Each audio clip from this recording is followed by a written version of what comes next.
গোমতী জেলার অমরপুরে ছবিমোড়া পর্যটন কেন্দ্রে রবিবার মহারাজা অমর মানিকের আবক্ষ মূর্তি উন্মোচন করেন প্রদ্যুৎ কিশোর দেববর্মন। এদিনের অনুষ্ঠানে উপস্থিত থেকে রাজ্যের পর্যটন বিকাশে উদ্যোগী ভূমিকার জন্য পর্যটন মন্ত্রী সুশান্ত চৌধুরীর প্রশংসা করেন প্রদ্যুৎ কিশোর দেববর্মন। ত্রিপুরার ইতিহাস ও ঐতিহ্যকে সামনে এনে পর্যটন ক্ষেত্রকে আরও সমৃদ্ধ করার বড় সম্ভাবনা রয়েছে বলে জানিয়েছেন প্রদ্যুৎ কিশোর Debbarman. To make this political, I think more and more information is coming out under the tourism minister Sushant Chaudhary. A lot of infrastructure has been made, and just because we are fighting an election in the next few weeks, I don't want to criticize the tourism minister for the sake of criticism. He has done a lot of good work. If you see it in Matabari, if you see it even here, infrastructure development is coming up. I was recently in Jampui. I saw the Eden Guest House. Very well done. So I believe that good work is being done. It was a propaganda by the communists for many years not to highlight the work of our ancestors in our past. But efforts have been made, and I think more effort will be made. And I think if we are also included in some of the decision making, we'll be happy. But overall, I think information is flowing out, and I think what it needs is us to coordinate properly.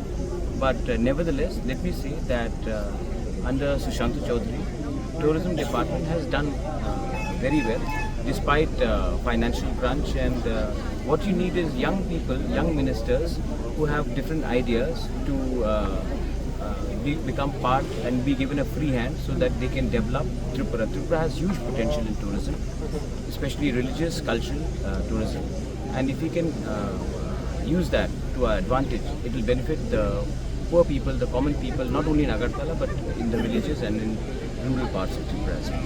Thank you. ত্রিপুরার ইতিহাসে অমর মানিকের শাসনকাল ছিল অত্যন্ত ঘটনাবহুল ও অস্থিরতাপূর্ণ। প্রায় ৯ বছর তিনি ত্রিপুরার সিংহাসনে অধিষ্ঠিত ছিলেন, কিন্তু এই স্বল্প সময়ের মধ্যে একের পর এক যুদ্ধ ও রাজনৈতিক সংকটের মুখোমুখি হতে হয় তাকে। তার রাজত্বকাল মূলত ১৬ শতকের সেই ক্রান্তিকালীন সময়ের সঙ্গে যুক্ত, যখন পূর্ব ভারত ও বাংলার রাজনীতিতে ঘটছিল বড় পরিবর্তন। বাংলার ইতিহাসও তখন ছিল গভীর অস্থিরতা। শের শাহ সুরি ১৫৩৯ সালে মোগল সম্রাট হুমায়ুনকে পরাজিত করে দিল্লির সিংহাসন দখল করার পর বাংলার ইতিহাসেও তখন ছিল গভীর অস্থিরতা। শের শাহ সুরি ১৫৩৯ সালে মোগল সম্রাট হুমায়ুনকে পরাজিত করে দিল্লির সিংহাসন দখল করার পর বাংলায় দীর্ঘ সময় প্রভাব বিস্তার করে আফগান শক্তি। প্রায় ৩৭ বছর ধরে আফগানদের শাসন চলতে থাকে, যতদিন না আকবর মোগল বাহিনী ১৫৭৬ সালে বাংলা পুনরুদ্ধার করে। এই সময়ে পূর্ব বাংলার বিস্তীর্ণ অঞ্চলে আফগান শক্তির আধিপত্য ছিল প্রবল এবং চট্টগ্রাম, সিলেট, খন্ডাল, ত্রিপুরা, আসাম ও আরাকান অঞ্চল জুড়ে চলতে থাকে সংঘর্ষ ও অস্থিরতা।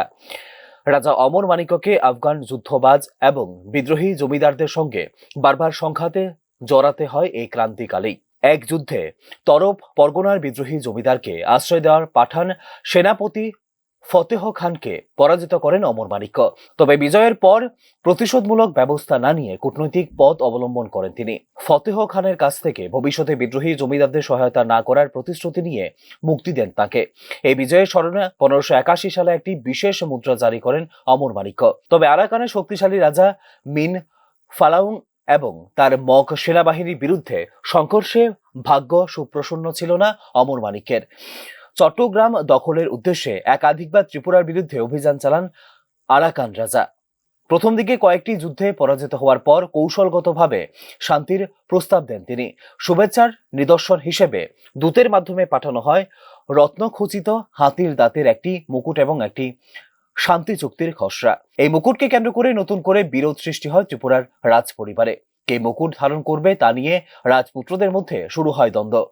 সেই সুযোগে আরাকানের দূত ত্রিপুরার প্রতিরক্ষা ব্যবস্থা সম্পর্কে সংগ্রহ করে গুরুত্বপূর্ণ তথ্য।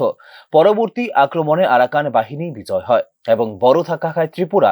ত্রিপুরার ইতিহাসের এই নাটকীয় ঘটনাকে তাঁর বিখ্যাত নাটক মুকুটে অমর করে তুলেছেন রবীন্দ্রনাথ ঠাকুর। রাজা অমর মানিকের সময় অমরপুরের অঞ্চলে একাধিক মন্দির ও একটি প্রাসাদ নির্মিত হয়েছিল, যার ধ্বংসাবশেষ এখনো সেখানে বিদ্যমান। কিন্তু আরাকানের বিরুদ্ধে যুদ্ধে সিংহাসন ও এক পুত্র হারানোর পর গভীরভাবে ভেঙে পড়েন রাজা অমর মানিক্য। তিনি উদয়পুর ত্যাগ করে শেষ পর্যন্ত ১৫৮৬ সালে রাজধর চেরা এলাকায় মারাত্মক আফিম পান করে আত্মহত্যা করেন বলে উল্লেখ রয়েছে ইতিহাসে।